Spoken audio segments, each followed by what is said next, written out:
Hey folks, I'm back again to talk about this Paladin build. This is the Oridon, and I just want to go into a little bit more detail on where it gets all of its power from.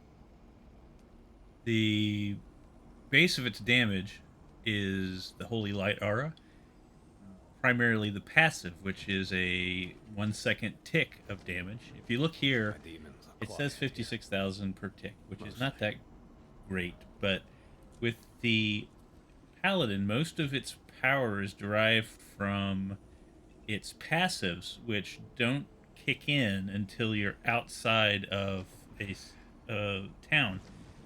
So you'll see this number jump considerably. I'll do the reveal at the end, but that number is not the number you're going to be doing, nor is that toughness going to be the toughness you're going to be doing. You're going to have this build is practically unkillable and does billions of damage per second. So let's go through where it comes from. The first bonus to Holy Light Aura that you're going to have is going to be Griswold's Opus. This particular one is not the best roll on the Opus, but I did get two greater aspects, which was nice. But this is 83% cap on its damage. This particular build ramps up as you do damage. So it'll start off not seeming like you're doing that much damage, but within a couple seconds, he ramps into the billions per tick. And it's from Griswold's Opus, which gives you 1.6% damage per tick. Up to 83% in this case. When I find 100%, I'll be happy, but haven't found one yet. Then there is Dawnfire. Dawnfire gives you a lot of nice stat bonuses and that 78% chance for Holy Light Aura to deal double damage, which means most of the time you're going to be critting, and most of the time it's going to be doubling that. So it's a multiplicative. Um, so those are the core of it. So let's go into how this gets uh, elevated. Now, most of what I have here is going to be critical strike chance and critical strike damage. So click on these.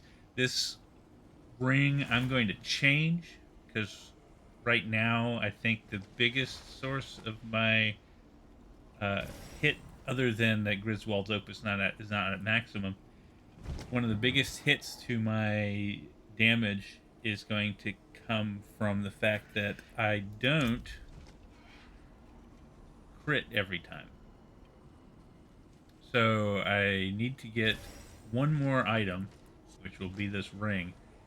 I'll sacrifice some of that crit damage for an increase in crit percentage so I can cap out at 100%. Um, and I might change that aspect too. But the aspect in this case also is a ramper, but it's a little harder to ramp up, and it actually involves clicking other buttons. And the funnest part about this particular build is that you don't got to click anything. So I would rather find a new source of damage that doesn't require clicking.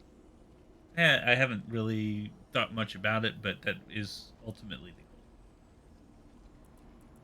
goal. This is also a good source of bonuses to both survivability and damage, which is the biggest part of why the paladin is so powerful. Is the paladin essentially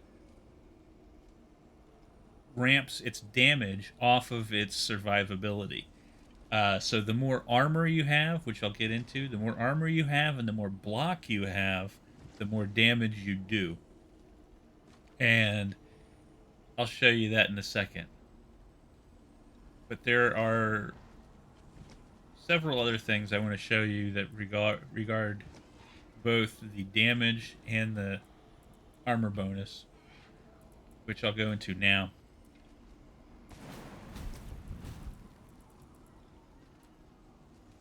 The passive tree. Sorry, the Paragon board is chock full of. This is one of the. Probably the only character where the legendary nodes are the most important part of each board. Whereas most characters, most classes, you're building off of uh, socketed glyphs, and the bonuses of socketed glyphs are what's ramping you. The ramps of the legendary nodes are insane for Paladin. Pretty much, I think this board would work for any of the builds you want to do, because most of them are going to be uh, bonuses that you're going to look for in any class anyway. But the first and most important you're going to take is going to be Castle, which is right here. If you look here, Castle gives you 1.8%. You deal extra damage for equal to 1.8% of your armor. And in this case, my current bonus in town is 985% multiplicative. In a lot of other builds and a lot of other classes, 985% is like the peak. But this is just one of the glyphs. So this is insane.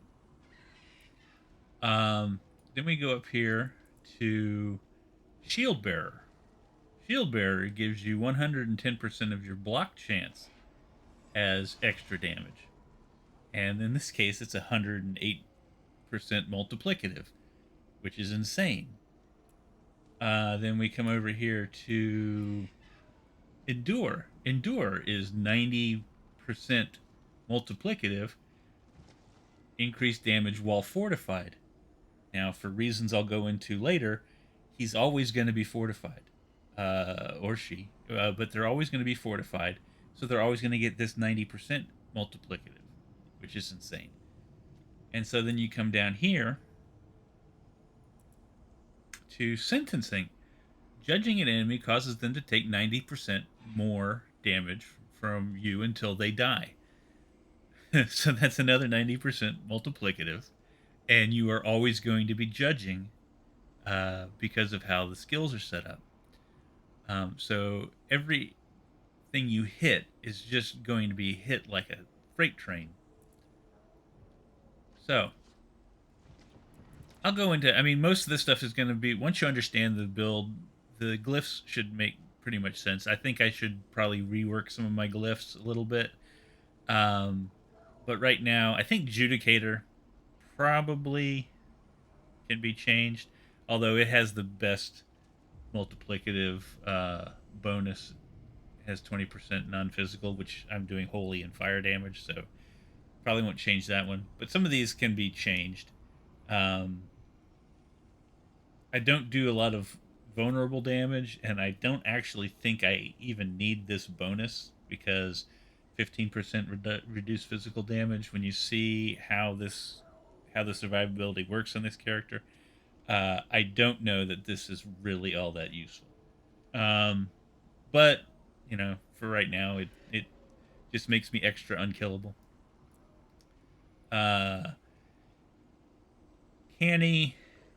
Canny's another non-physical damage bonus, so that's nice.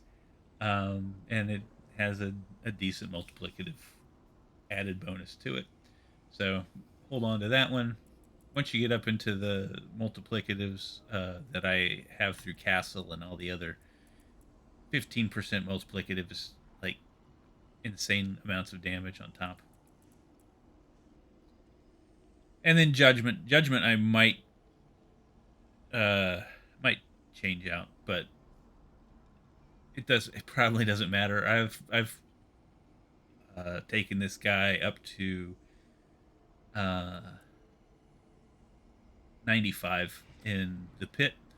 It's slow. It's a slog, but it still is 95. So it's pretty good. All right. So now we have generally the idea of where all this damage is coming from. Most of the stuff is going to kick in um, later on. But the next passive I want to talk about, let's go into the skill tree. The next passive I want to talk about is over, up here, is right here. Defiance Aura. Defiance Aura is almost useless, I guess, as an active skill, but it does need to be on your bar to get the passive bonus. But if you look at that passive bonus, you remember that Castle is spinning off of uh, armor. And in this case, the passive of Defiance Aura is to give you 40% bonus armor and 40% bonus to all resistances. That's crazy. So essentially, what you're seeing here is that 42% of bonus armor is essentially like a 60 or 70% multiplicative bonus damage. So it's great. You must take it. Here is Holy Light. This is where the root of all your damage. I pump it up to 5. At some point, I should get gear. The problem with having so much of the legendary gear is that I don't get to pick and choose my bonuses. So Holy Light Aura doesn't get a boost, but it doesn't really need it. You'll see. Then just passives. Consecration's nice for extra damage. Condemn is nice for extra damage. And then Arbiter. Bonuses to Arbiter are helpful in the higher levels because I know that this is my do nothing build. If you're doing anything outside of the pit, this guy just wallops everything. And you don't need to touch buttons. You can essentially park him in Helltide next to the Duriel spawn point and just go make breakfast or whatever you want to do, and he'll just go ahead and soak up the experience and everything of everybody else fighting, which I guess is kind of a jerk thing to do, but you're doing so much damage that you're helping out everybody else. And in the pit, it's pretty much just wandering around because you're killing everything.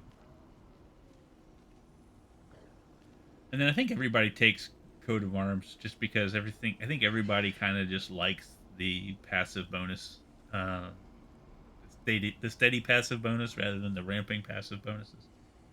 Just more plates to spin if you take all of the other things. But because of this ring I have, this ring gives you 10% bonus damage for 10 seconds when you enter Arbiter form. And when I'm in Disciple gives me Arbiter form for 4.5 seconds anytime I cast a Disciple skill with a cooldown. Which, in this case, I have made... Second. I have 2 skills.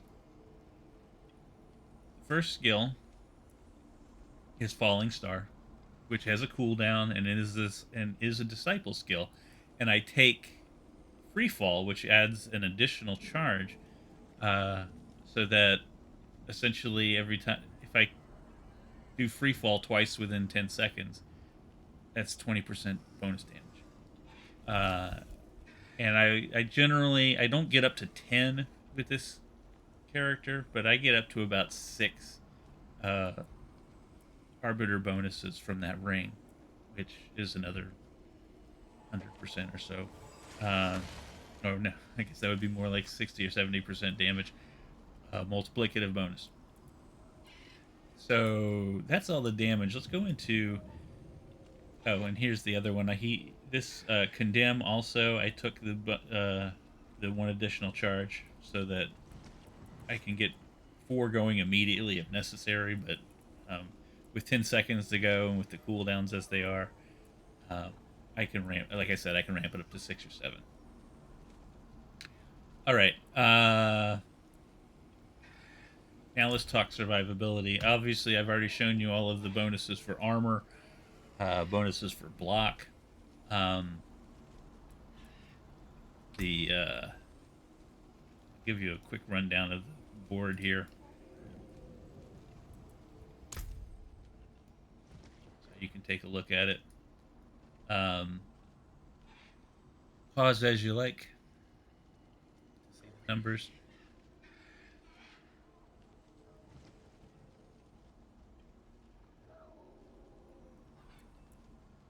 All right.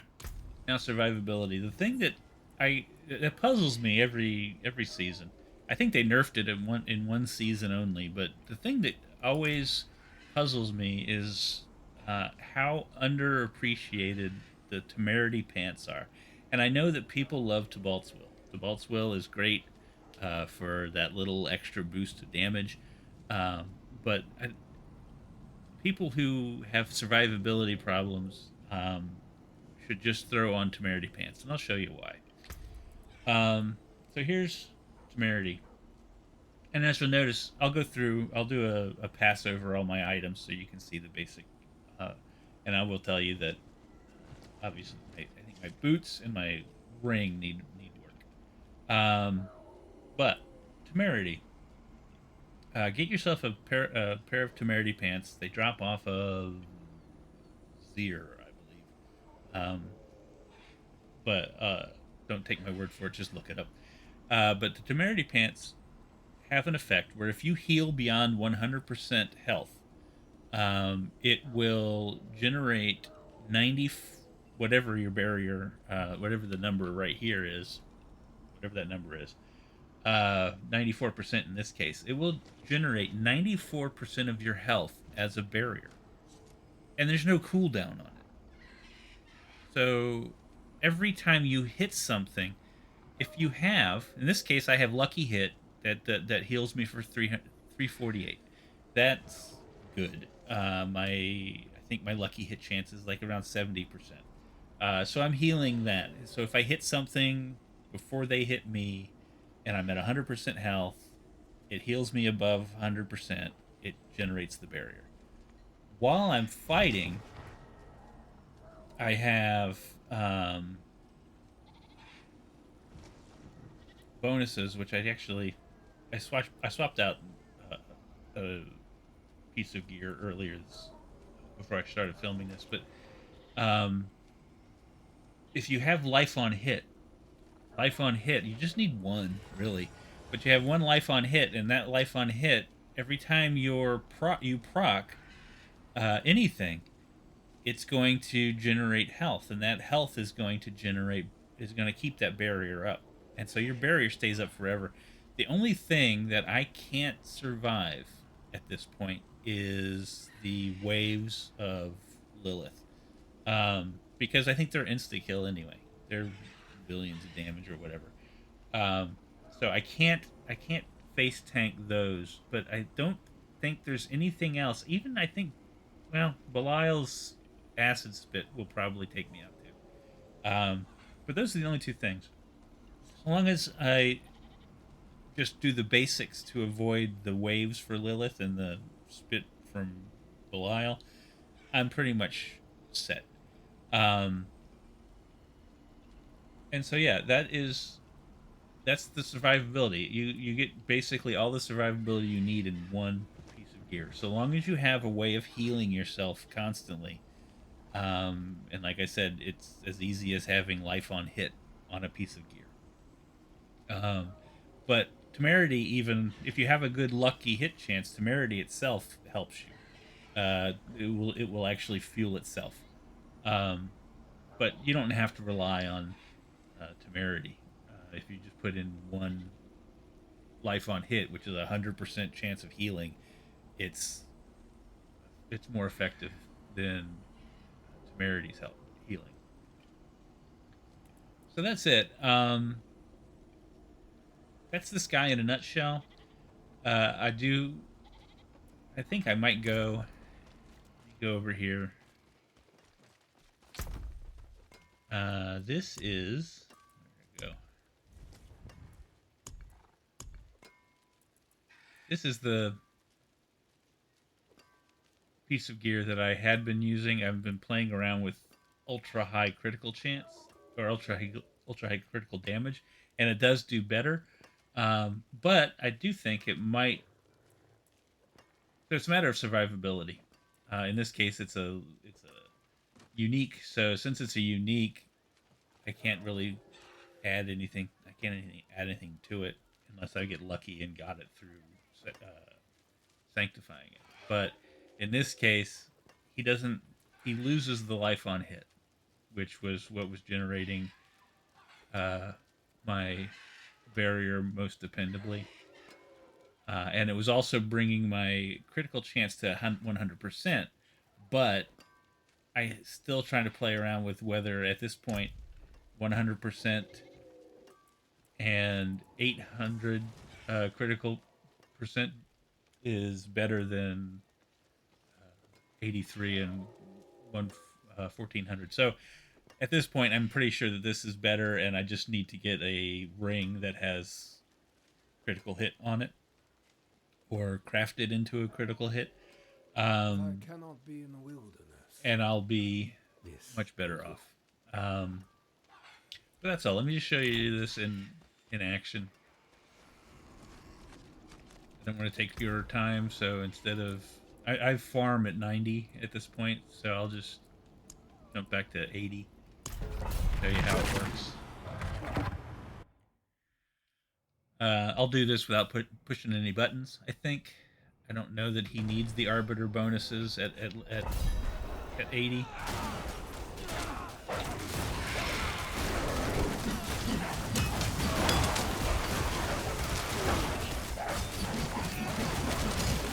But I might show you the arbiter ramp here. The other thing that the arbiter does is he has the wing hits. Actually, let me turn the game down a little bit so you can hear me. Don't have to worry about dying.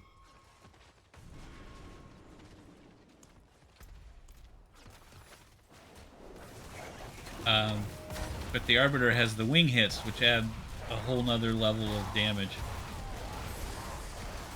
Oh, and I forgot to tell you, while this guy goes and kills people, the other important aspect of this that I enjoy, that's another bit of my own little addition, is the helmet, Neo Chi or Neo K, or whatever you call it, is a rune combination that generates wolves, and because they generate every 8 seconds, I can generate up to, I think, 8 to 10 wolves. So if I'm generating 8 to 10 wolves, I then funnel that into the Nagu Chak, which is a rune combination that does it generates 100 per summons, and the wolves count as summons. That's 800 to 1,000 summons. And then it generates that, turns that into lightning bolts, 20 offering per lightning bolt. So that's 40 to 50 lightning bolts, each of which can do in the billions of damage. So between that and the wings, while I'm in Arbiter form, I do insane amounts of damage. You can pause it anywhere and you'll see billions of damage per strike. The OCD in me kind of, I don't like seeing any white damage. If you look at the base white damage, it'll be hundreds of thousands to millions, and that tends to not be my favorite. But that's just a matter of getting a new ring with the right aspects.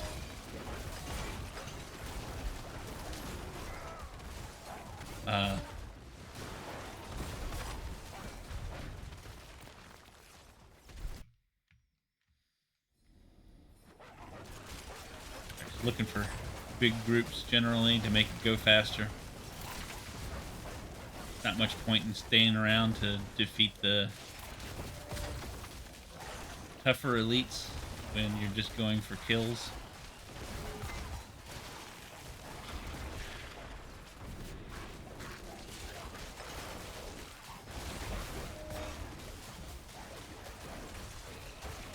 I know this isn't the button free. I'll defeat the end boss with button free. Because in these things, it's always the lead up to the bosses that's more difficult. If you can get through all of the hordes, the boss is usually much easier.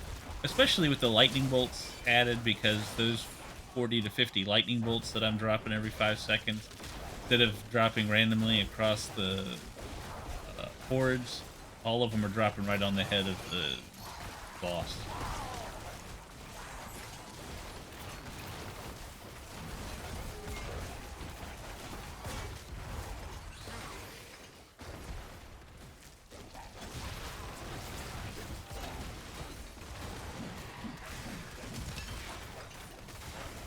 And once you get ramped up in all of the bonuses, it goes crazy.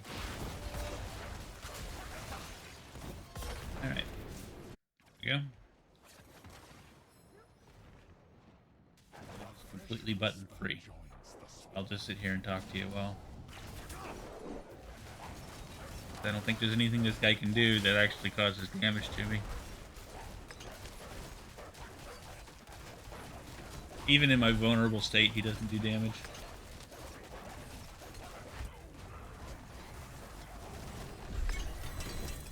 The end.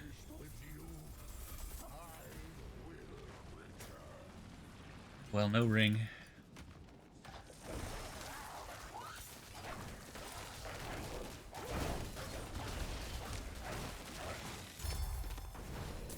Take that. Alright, so that's it. This is all a matter of massive passives and the insane bonuses from the legendary nodes in the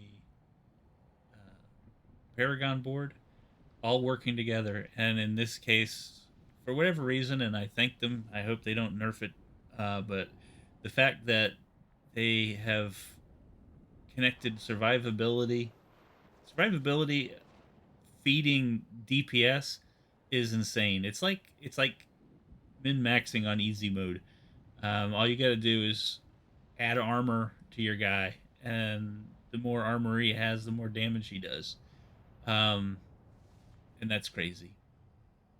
And it's also a great sword and board, because that block ends up adding huge amounts of damage as well. But anyway, set this guy up. This guy becomes a farm for all your other players, or all your other characters. But as I've found, as I'm building out all my other characters, none of them are as fun as this guy. Just because, I mean, it's kind of like you get to that point where you've fought enough and bled enough, building up other characters, that this is the guy that, in like an RPG, this is the guy that you bring back to the starting location with that one boss that always beats you up and you barely beat them the first time, and so you go back just at your most powerful, just to get the pleasure of stomping him into the dust. This guy is that guy, but he is, for me, he's that guy for all ARPGs. He just stomps everything into the dust and doesn't care, and that just makes it fun. Uh, anyway, I hope you all have fun with this build. Like I said, if you're playing a paladin, that Paragon board will basically be uh, the Paragon board for you. You could fix the glyphs to whatever build you're doing, but those Paragon nodes, as long as you're going sword and board, those Paragon nodes are going to be the source of most of your damage. And it'll make all of your builds great. This one is just great because you don't even have to hit buttons. I can defeat Belial on tier 4 without hitting buttons. The only thing I have to do is walk around. Anyway, I hope you enjoyed it. And I'll talk to you again later. Bye.